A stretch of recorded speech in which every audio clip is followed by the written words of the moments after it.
now joining me on WION Newsroom, Nadia Juneja, who will give us all the insights in the world of business. Nikita Singh, who will update us on the developments in tech. And Atira Sasidharan, who will get us all the updates from the world of sports. We begin by going over to Adya for the business updates first. Well, thank you, Diksha. We have a lot lined up for you. But first, let's take a look at oil updates that we are continuously tracking for you at this hour. Oil prices have climbed over 1% as West Asia volatility keeps markets on edge. Brent futures rose to $105.37 a barrel, extending gains after a record 64% surge in March, while US WTI crude hit $102.97. Despite signals from Donald Trump that the US-Israeli campaign in Iran could end within weeks, analysts warn infrastructure damage and continued supply disruptions may keep markets tight. OPEC output fell sharply in the month of March as well, and US production dropped due to winter storms, further fueling supply concerns. Well, speaking of oil prices, which remain highly volatile due to the West Asia conflict, India has raised jet fuel prices by 8.6% and commercial LPG by 10.4% as West Asia conflict drives global energy costs higher. Domestic households remain shielded with 14.2 kg cooking gas cylinders unchanged. The surge follows a 44% jump in Gulf LPG benchmarks and supply bottlenecks through the Strait of Hormuz. India has boosted domestic LPG production and secured international shipments to ease the crisis which has hit industries and commercial users the hardest. And lastly, Asian manufacturing shows resilience in March with PMIs in South Korea, Malaysia and Thailand signaling continued growth. China's factory activity expanded for the fourth month but slower than February amid rising input costs. Japan's PMI has also slowed with energy-driven inflation hitting the highest level since August 2024. Other regional economies including Indonesia, Vietnam and Taiwan saw slower expansion.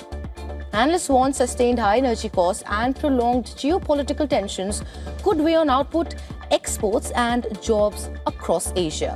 And that is it in this edition of Business. Now, for all the tech updates, it's over to you, Nikita. Well, thanks so much, Adya. First up, Meta has agreed to scale back use of the PG-13 label for its teen accounts, settling a dispute with the Motion Picture Association, or MPA. The dispute began after Meta used PG-13 as a reference point for content fillers on Instagram. The MPA objected, saying the use of the label could mislead parents and infringe its trademark. Now, under the agreement, Meta will significantly reduce references to PG-13 and add disclaimers clarifying the MPA is not involved.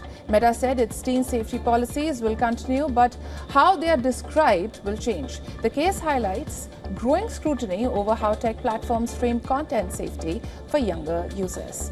Next up, Anthropic has announced an agreement with the Australian government to share data on AI adoption across the economy. The deal aims to help track the impact of artificial intelligence on workers and jobs in the country. The Cloud Maker will share findings on emerging AI capabilities and associated risks. The company will also take part in joint safety evaluations under the agreement. Collaboration with Australian universities on AI research is included in the deal. Anthropic said it would also target investments in data center infrastructure and energy across Australia. And lastly, according to the Defence Minister of Romania, the country is facing more than 10,000 cyber attacks every day.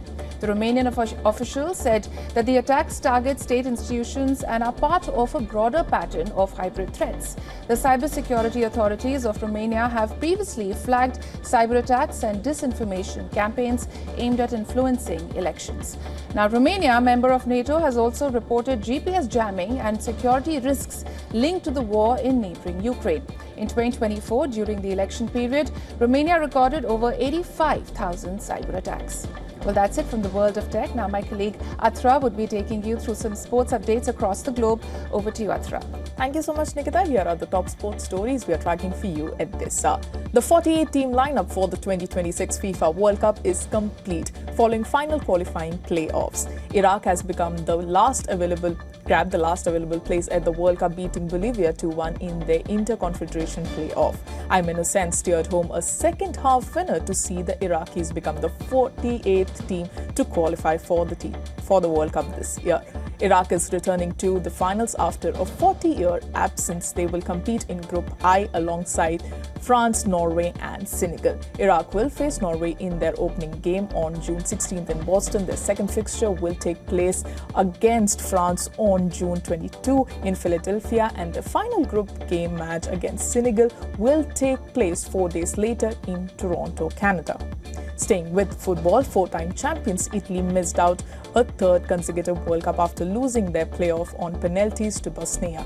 Italy are the first former winners to miss out on 3 consecutive World Cups after having failed to reach in 2018 and 2022. Bosnia came from behind to draw 1-1 after extra time and took the match to the penalty shootout. Sandro Tonali was the only player to score from the spot for the four-time winners, while Bosnia found the net with all 4 of their penalties. Bosnia will join co-host Canada, Qatar and Switzerland in Group B at the World Cup.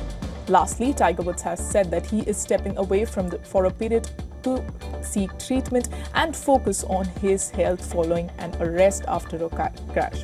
15-time major winner was arrested and charged with driving under influence last week. Woods was driving his Land Rover, which rolled over a 2-lane road near his Jupiter Island home on March 27th. He was also charged with property damage and refusal to submit a urine test. The 50-year-old has submitted a written plea of not guilty via his lawyers on Tuesday. Prior to the crash, Wood was hoping to revive his golf career. He was targeting a return at the next month's Augusta Masters after not having played a PGA Tour event since July 2024. Well, with that, we have come to the end of the sports segment. It's back to you, Diksha.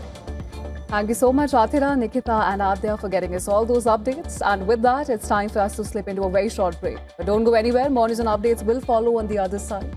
You're watching Beyond World is One. Stay tuned.